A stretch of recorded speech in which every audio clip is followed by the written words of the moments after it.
End gold buyers, మీ కష్టాల్లో నమ్మకమైన మీ ఆత్మీయ నేస్తం.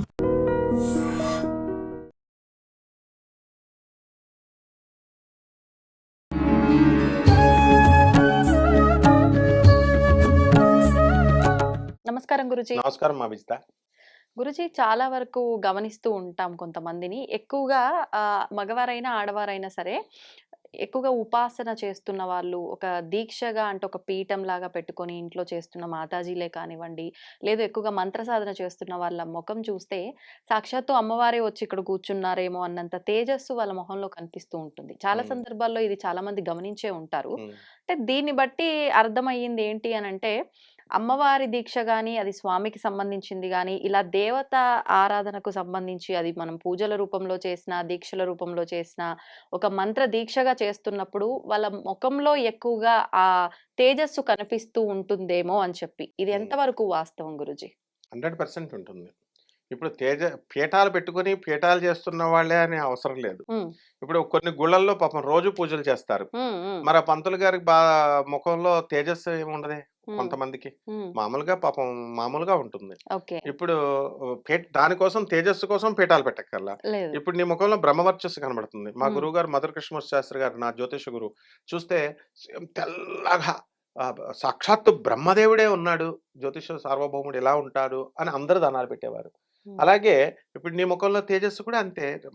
మనం చేసుకునే సాధనను బట్టి ఎవరైతే క్రమబద్ధంగా దైవ సాధన ఏదో ఒక ఉపాస్య దేవత చేసుకుంటామో వాళ్ళకి ఓజస్సు, తేజస్సు రెండు కూడా పెరుగుతాయి.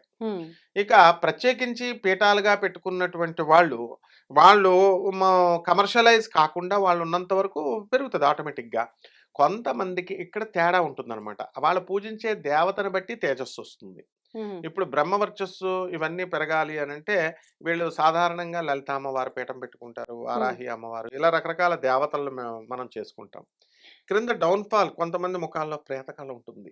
ముఖాలంతా కూడా క్లియర్గా కనబడుతుంది మనకి. ఇప్పుడు సపోజ్ శని నువ్వుల దానం పట్టే వాళ్ళ ముఖంలో పాపం వర్చస్సు ఉండదు. ఎందుకని ఉండదు అంటే అందరి కీడుని మనం ఇస్తున్నాం, అందుకని పాపం వాళ్ళ కళాహీనంగా ఉంటుంది ఫేస్. అలాగే కేవలం మనుషులకే కాదు, ఇది సిటీలకు కూడా వర్తిస్తుంది. ఇప్పుడు గయా అనేటటువంటి సిటీని మనం తీసుకుంటే అక్కడ పిండాల మీద వచ్చేటటువంటి సంపాదన బాంబే సిటీకి కూడా రాదన్నంత వస్తుంది. ఎందుకంటే ప్రతి ఒక్కళ్ళు ఏం పెడతారు, గయలో పిండం పెట్టాలంటారు, అందరూ వెళ్తారు, పిండం పెడతారు. కాశీతో సమానమైన సంపద ఉంది, కానీ ఆ ఊర్లో బిల్డింగ్లు అన్నీ కూడా పంతులు గారు బిల్డింగ్లు అవన్నీ కూడా పాతబడినట్టు కళావిహీనంగా ఉంటాయి. ఆ ఊర్లో వెళ్ళినప్పుడు ఖచ్చితంగా ప్రతిరోజు ఒక యాక్సిడెంట్ అన్నా అవుద్ది. గయకి వెళ్ళినప్పుడు స్వయంగా మాకే అయ్యింది. అంటే రాత్రి ఎప్పుడు కూడా ట్రైనుల్లో, అందుకే సేఫ్టీ సైడ్లో వెళ్ళాలి ట్రైన్స్లో, వాటిలో గయ మనం వెళ్ళేది పగలు వెళ్ళాలి.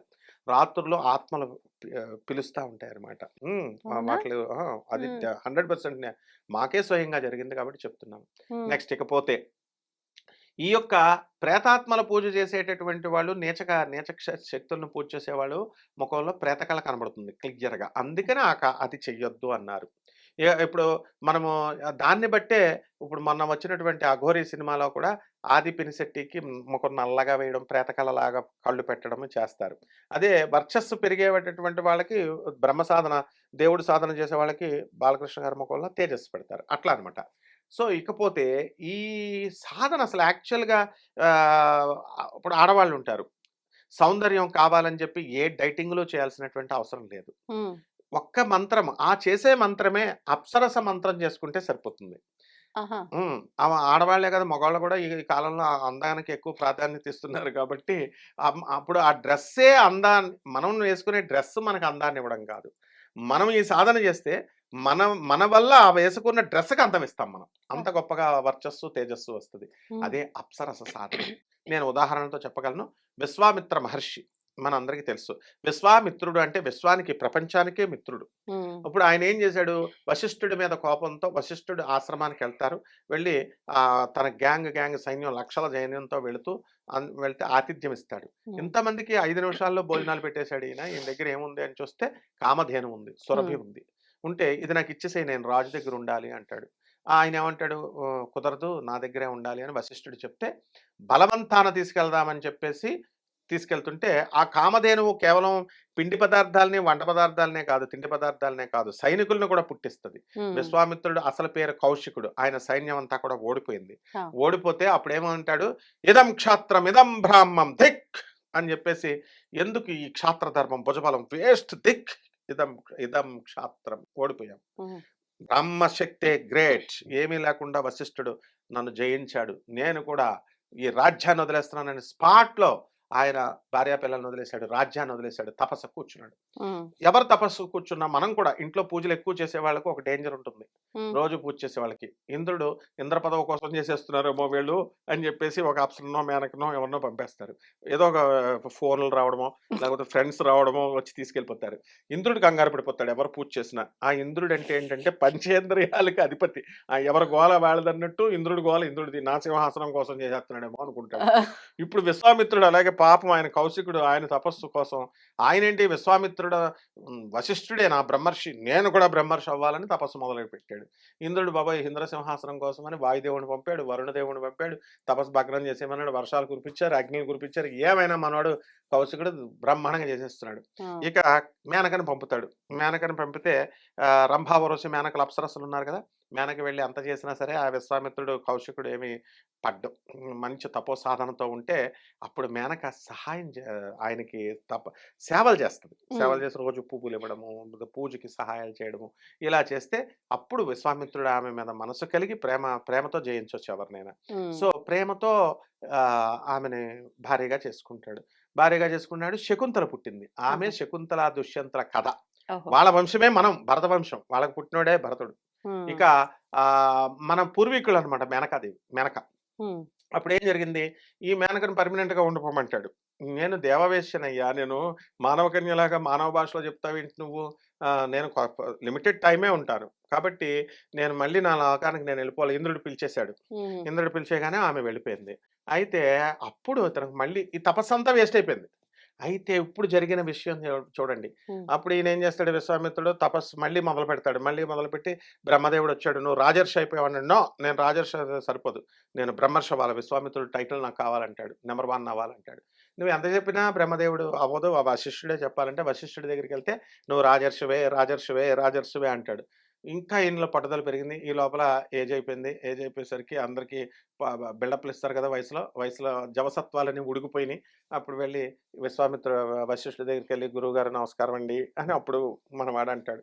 "ఇప్పుడయ్యావు నాయనా నువ్వు, బ్రహ్మర్షివయ్యావు" అంటాడు. అంటే బ్రహ్మర్షి అంటే ఏంటి, ఇంకా అసూయలు, కోపాలు, పోటీలు, నంబర్ 1లు, నంబర్ 2లు ఏమి ఉండకూడదనమాట. అప్పుడు ఉండదు. బ్రహ్మర్షి అయిపోతాడు. అయిపోయాడు కదా! ఇప్పుడు అందరూ ఏమనుకుంటారు, విశ్వామిత్రుడు ఎందుకు గొప్పవాడయ్యాడనుకుంటారు జనరల్‌గా?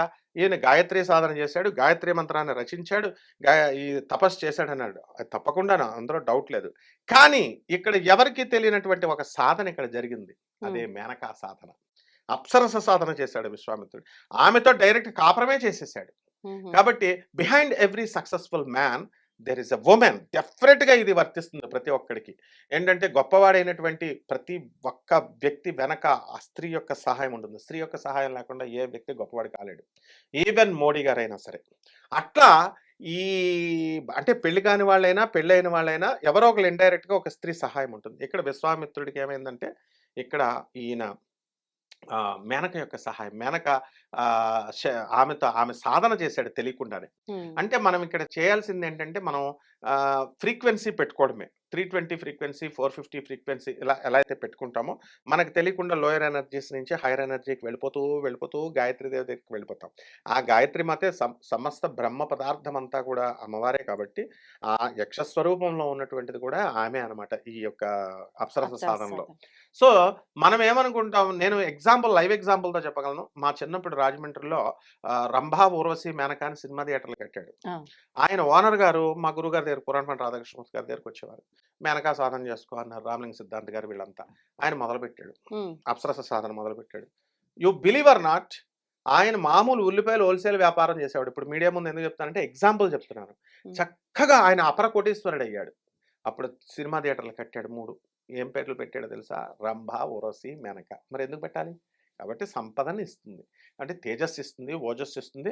ఆడవాళ్ళకి ఈజీ మార్గం ఇది. ఏ బ్యూటీ పార్లర్‌లకి వెళ్ళక్కర్లేదు. డబ్బులు ఖర్చు పెట్టుకోక్కర్లేదు. ఏ లిప్‌స్టిక్‌లు ఇవి అవి ఏం వాడక్కర్లేదు. డైటింగ్‌లు తిండి మార్చేసుకొని ఏ 0 సైజ్ కరీనా కపూర్ లాగా అయిపోవాలంటే ఫుడ్‌లు మార్చుకోవాల్సిన అవసరం లేదు. ఓన్లీ జస్ట్ 1 మంత్ర. అప్సరస మంత్ర. హ్మ్. రంభ, ఊర్వశి, మేనక ఈ సాధనలో తిలోత్తమ 4 సాధనలు ఉన్నాయి. 4 రూపాల్లో మేనక ఈజ్ ద బెస్ట్ అన్నమాట. ఎందుకంటే సంపదన్ని ఇస్తుంది, హుహు. ఐశ్వర్యాన్ని ఇస్తుంది, తేజస్సునిచ్చింది. విశ్వామిత్రుడే ఎగ్జాంపుల్. ఎలా గురూజీ సాధన ఎలా?